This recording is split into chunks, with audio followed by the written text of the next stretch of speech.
I'm Afshin Rattansi, and you're watching New Order, broadcasting all around the world, including to nearly 1.5 billion on RT India. We on New Order will trace how India and its allies sit at the center of a transformation in world history.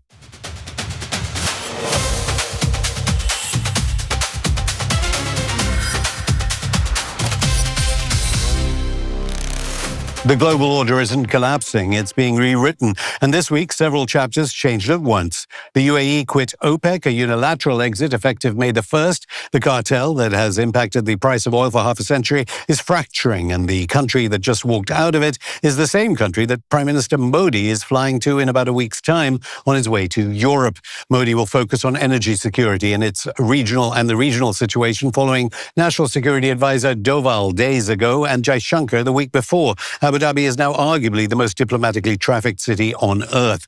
Meanwhile, Kyrgyzstan hosts Indian Defense Minister Rajnath Singh and his Chinese, Russian, Iranian and Pakistani counterparts at Shanghai cooperation meetings that signal new cooperation far away from NATO nation attempts to dominate Eurasia. In a world where the old mechanisms are breaking down, where OPEC can be walked out of, where the Strait of Hormuz can be closed, where a ceasefire between a superpower and a theocracy gets brokered in Islamabad, the question is no longer who leads the world, it's who stays in the room with everyone at once. At the end of the show, we'll be joined by New Order's Zarah, who will be with us to get questions from you, the viewers, and we'll try and answer as many of your questions as we can at the end of each show. With me today is the man who spent decades in the engine room of American foreign policy. He served as United States Ambassador to the United Nations, as National Security Advisor to President Trump in his first term, and as Undersecretary of State for Arms Control and International Security.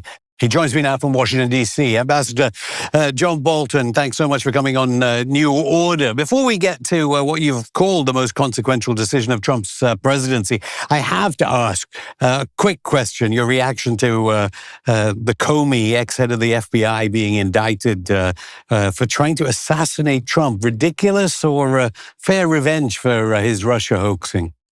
Well, I think it is retribution. We'll see what they can actually make of the case. I think Comey said in his response he expects more coming too, and part of the retribution is just making people go through the process, paying attorneys' fees and doing all that. So we'll see how it turns out. It's a creative legal theory. Let's put it that way.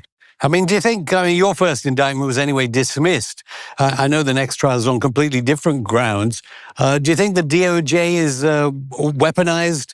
Do you think you're a kind of Julian Assange figure almost? I mean, the next trial is well, the next trial is more like that, isn't it? Yeah. Well, I don't want to get into specifics, but I do think retribution is part of the Trump agenda. I said that in the forward to my book, the new edition of the book that came out in January of 2024. And I think it's a mistake whether either party does it. I don't like to see it ratcheted up. There was some of it in the Biden administration. There's no doubt about it. But, it's the characteristic of an authoritarian society. Is the former head of the NKVD, the Soviet Union's great spy network, as Lavrenti Beria once said to Stalin, "You show me the man, and I'll show you the crime." And that's not the way a rule of law society should function. Well, of course, there is arguably a oblique reference to what's happening now in this region.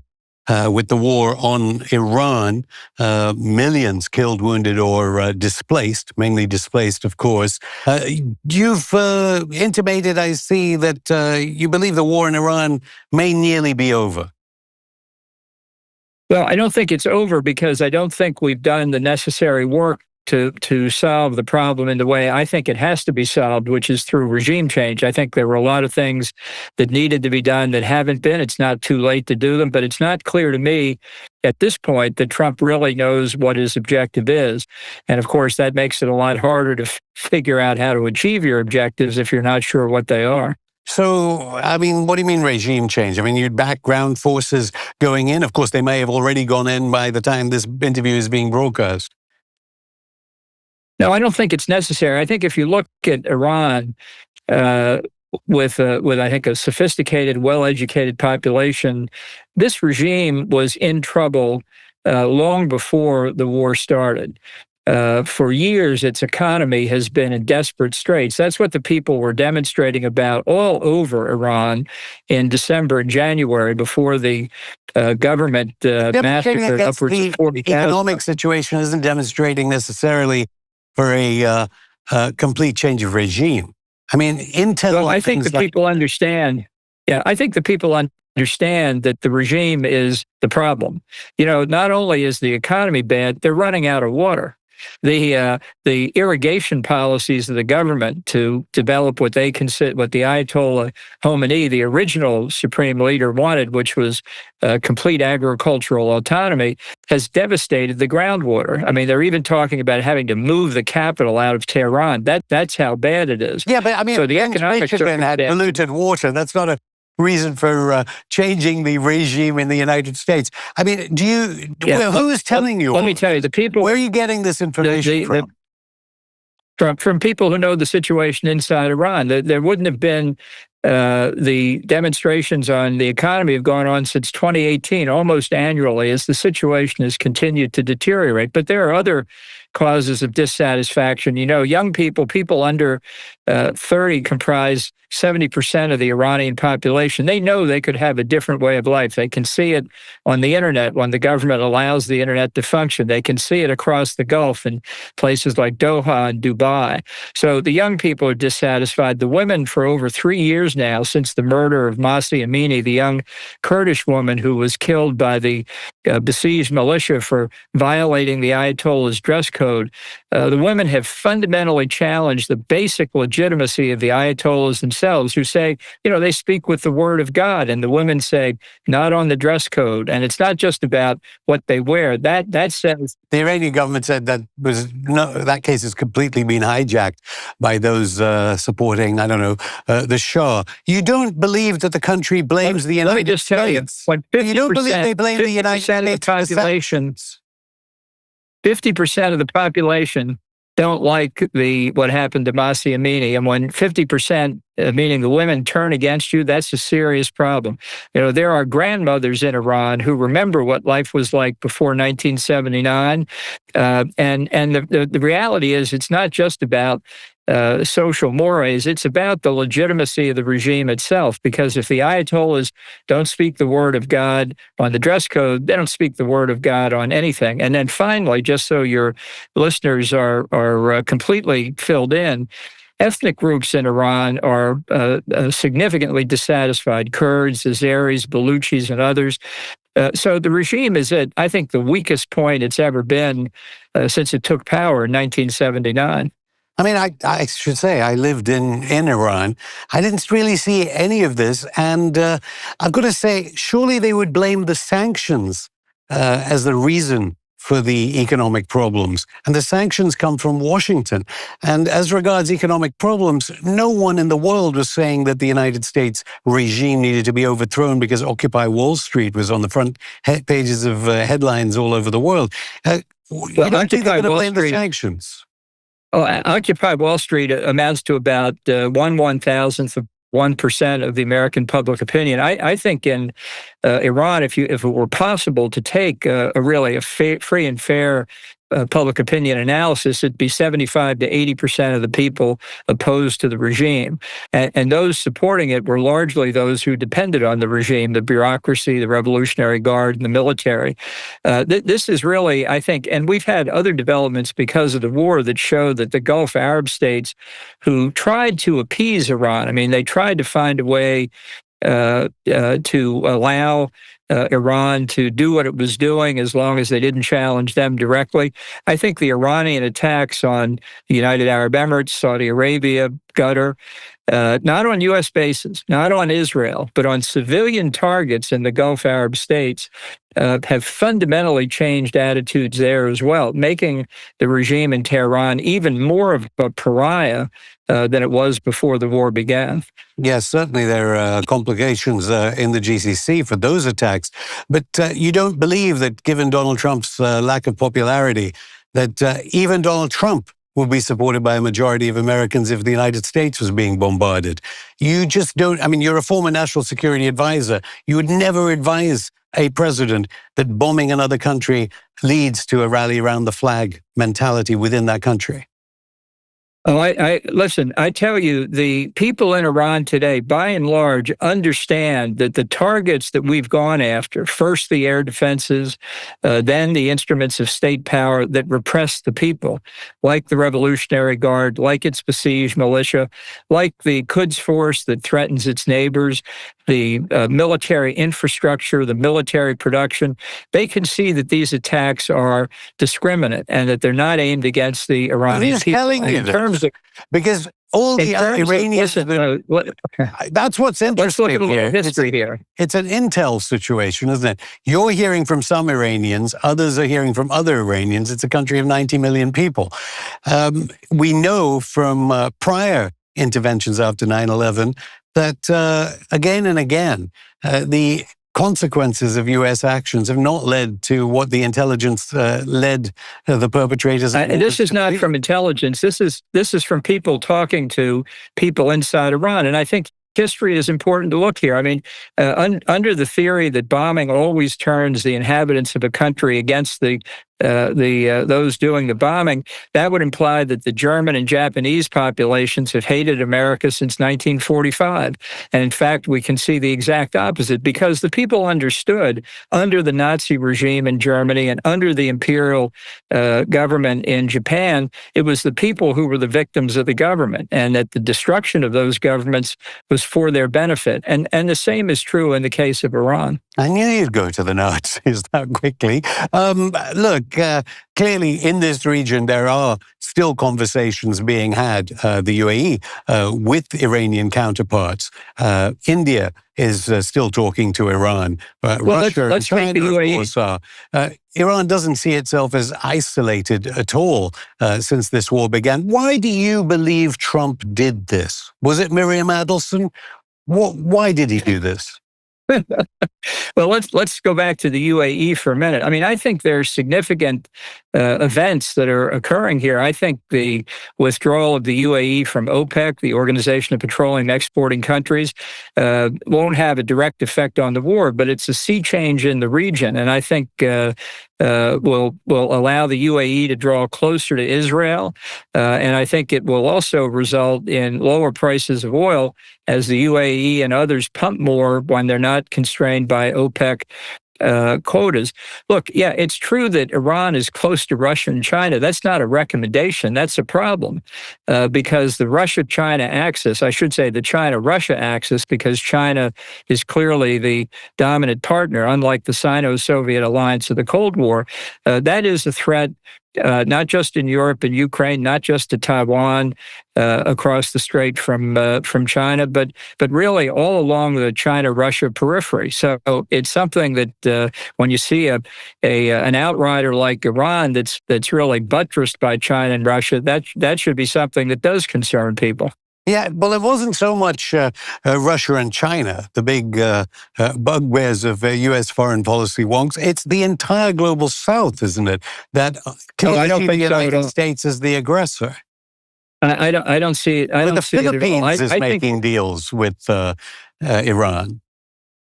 Look, the issue here is the oil that you can get from countries in the region. So I think the answer here is we continue to blockade Iranian oil, but open the Strait of Hormuz so that the Gulf Arab states can export oil. And as for the Philippines, they look at the South China Sea. They see China building airstrips and naval bases on rocks and reefs that are about a quarter of an inch above the water on a good day. They see the threat of China. That's why they're growing closer to the United States, not farther away from it. Ambassador, we'll continue after the break. Keep watching New Order.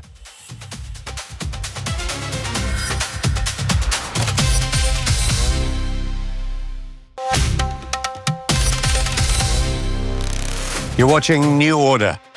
Ambassador John Bolton.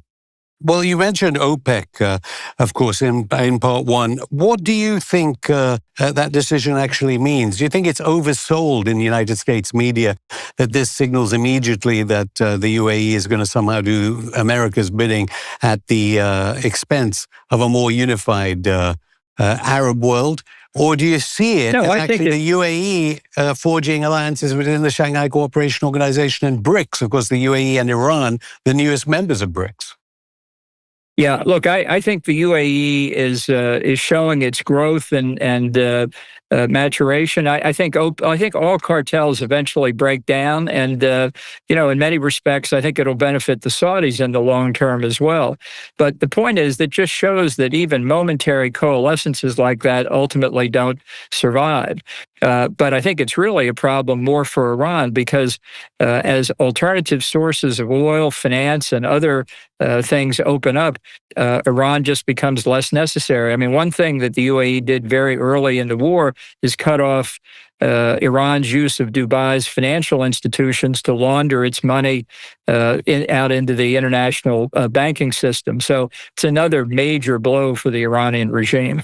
Although there have been conversations between the UAE and Iran, but in that respect, I mean, you appear to say that although Trump doesn't have objectives, which you'd like outlined, you more or less applaud his war, and you smiled when I said it was at the behest of Miriam Adelson. Why does he need to announce the objectives if the actual process is one that you actually support? Well, I don't support the way he's gone about it. I think he failed to make the case to the American people, which is a very compelling case about why regime change in Iran is necessary. He didn't make the case to Congress. He didn't brief our allies and friends, not just NATO. He didn't brief the Gulf Arabs. He didn't brief countries in the Indo-Pacific, allies and friends alike, like Japan, South Korea, Taiwan, Australia. You were at Colorado University the other day with Susan Rice, who I should say is a controversial character in her own right. I'd love to have seen that debate. And you said there's never been a rule-based international order. Why do you suddenly want Trump to be wandering around getting the okay from all these different countries? You said it doesn't matter. Not getting the okay. I learned a lot of what I know about diplomacy under George H.W. Bush. He did assemble an international coalition to expel Saddam Hussein from Kuwait. It worked. And I think the same was possible here, not necessarily using boots on the ground, but helping the Iranian opposition that need resources. They need telecommunications equipment. They need money. They need weapons so that they can stand up against the besieged militia, who, by the way, with our blockade in place, are now soon not going to be paid, and they're going to be very unhappy with the regime. There's more to come here. This regime, I think, is fracturing at the top, and every reason to think if we could keep up the pressure that eventually it would fall. Can you give me two sides to this? If your intelligence is completely wrong, which I think a lot of the world sees it as they're very strong, that regime, and they're all coming around and rallying around the flag. How would you advise the Iranian government as it stands now? I know you're going to say the Iranian government is very disparate and disassociated and localized. So if your intelligence is correct, and it's on its last legs, how would you advise the government? And if it's not, and it's getting stronger, and as I say, actually was in Moscow recently. Chinese, Indian, Russian, Pakistan defense ministers have been in Kyrgyzstan for Shanghai Cooperation meetings. Where I sit here in Dubai, it looks like Iran is in communication with all the countries of this region. How would you advise the Iranian government?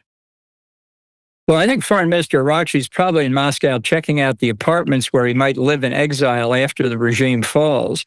I think that there are many people inside the regime that the opposition can contact who can see the regime can't defend itself. And ultimately, if it can't defend itself, it's not going to survive. It can defend itself with the Strait of Hormuz. It has something as powerful as a nuclear weapon. I think we can break their control. I think we can break their control on the Strait of Hormuz. We should have been doing it earlier. I'm not sure why we didn't, but we should have.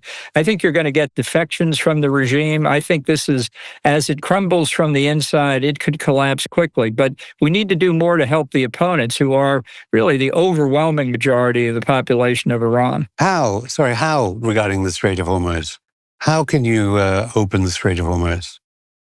Look, I think we can clear the mines very quickly. I hope that we're actually doing that now. The real threat is the anti-ship missiles provided to Iran by China and the swarms of fast boats and drones that they can throw against convoys of tankers. But we have ways of dealing with that too. And I think we should resume.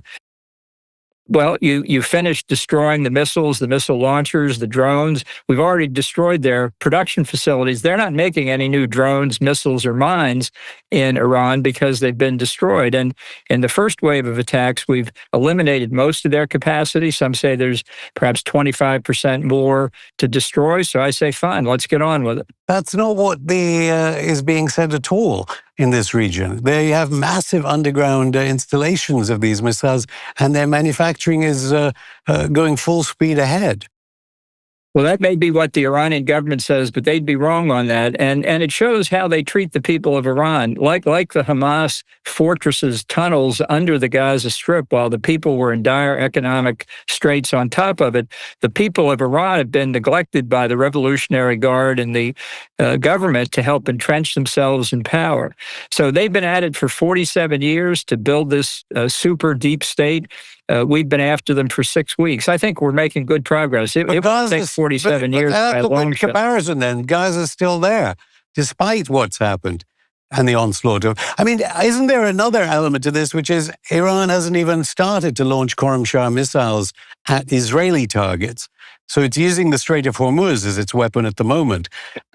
Look, they've launched the best they've got, and they've caused minimal damage. What they have done is alienate the Gulf Arab states who have been trying to appease them during the past several years, a critical mistake by the regime in Tehran. So you believe that it is possible right now to win the war on Iran. Do you believe Trump is going to take your advice and try and rectify what is seen as mistakes? Or is he not going to do that, in which case the outcome will be just another defeat after Afghanistan, Libya, I don't know, all the way back to Vietnam? I don't call those defeats. I call Afghanistan a mistaken withdrawal. I think if Trump did what I suggested in order to achieve regime change, he would succeed, but I have no idea what he's actually going to do. Did you put a plan on the table when you were National Security Advisor? I urge that our objective be regime change. That's correct. By the way, so did Bibi Netanyahu. Bibi's been saying the same thing in the first term and in the second term. So there's no change in what Trump has been hearing from him. I don't know what caused Trump to launch this attack, but it wasn't Bibi Netanyahu, that's for sure. Did you believe Blinken when he said, look how strong the Biden administration was in saying no to Netanyahu? Look, the Biden administration, I think, missed a lot of opportunities, and they spent 4 years trying to get another nuclear deal with Irakchi and his predecessors, and I think that just gave the regime more time to dig in and build those large underground storage facilities for the Shahed drones. And so your plan to Trump, when you were National Security Advisor, included the important context of the Strait of Hormuz, which appears to have taken some people by surprise in Washington. Well, I can tell you in the first term, all of the potential contingencies were discussed, and anybody who's ever looked at a map knows the Strait of Hormuz is a potential choke point, and that the likelihood of the regime in Iran attacking the Gulf Arabs had to be taken into account. If Trump didn't see that, I can't explain that. So why did Trump say he was surprised? Maybe he wasn't paying attention. It wouldn't be the first time. He was reading your national security advice, presumably. Pardon me? He was reading your national security advice about your version of the war in Iran.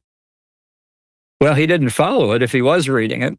And is it your understanding that there are now elements of dissent? J.D. Vance, Tulsi Gabbard, there are spaces there in the cabinet who are now arguing for an early exit, an off-ramp, as it's called in the mainstream media?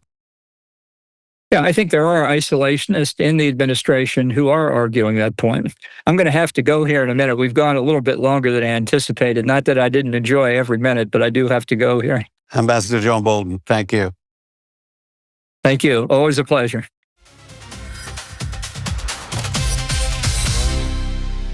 And now I'm joined by Zarah with some of your questions. Zarah, Ambassador Bolton there. Who would have known? He told Trump to invade Iran even before this present invasion that's affected billions around the world, all the people in India, all the people in the global south. See, that's why it's great for viewers who are watching New Order. We always get insights like that and questions that we have, and something that's already come up in your conversation with James Rickards in the past. Anton Morik has asked, why is BRICS having so much trouble coming with a hard asset, resource-based currency? Clearly, there's obviously gold, but that, as we've said in previous New Order editions, India would win too much, wouldn't it, out of it? Because perhaps the Chinese, the Russians, the Brazilians, and the South Africans realize that that would mean India would win. Should they pursue the BRICS currency? Clearly, there is an urgency for it, and they should have really pushed for it in the sanctions, in the fallout of the sanctions regime after Russia's eventual response to NATO provocation in Ukraine. And Lily Chan, continuing on the BRICS, has asked, if they can't even agree during a crisis, can they really reshape the world order? That is a good question. There are lots of people that are asking that question are on the side of BRICS, and of course, lots of those on the asking that question on the side of those opposed to BRICS. It is in the interests of NATO powers to destroy BRICS. Trump has avowedly said it. He's always been transparent about the motives of United States empire and hegemony. Clearly, it's not looking as good as it should look, given the crisis in NATO hegemony right now. Can they do this before the war in Iran destroys global South economies and economic prospects for billions of the poor all around the world? That's the big question. It's all going to hinge on Delhi, really. Thank you for your answers, Afshin. Unfortunately, we're all out of time, but we'll pick this up again next week. Thanks, Zarah. And that's it from me, Afshin Rattansi on New Order. Remember to follow us on social media. And here's a question for you. Will the US war in Iran rank as a bigger disaster than the neocon wars in Iraq and Afghanistan? Send us your answer on X at NewOrder_TV. Join us every Sunday as we continue to track shifting global power and where India sits in this New Order.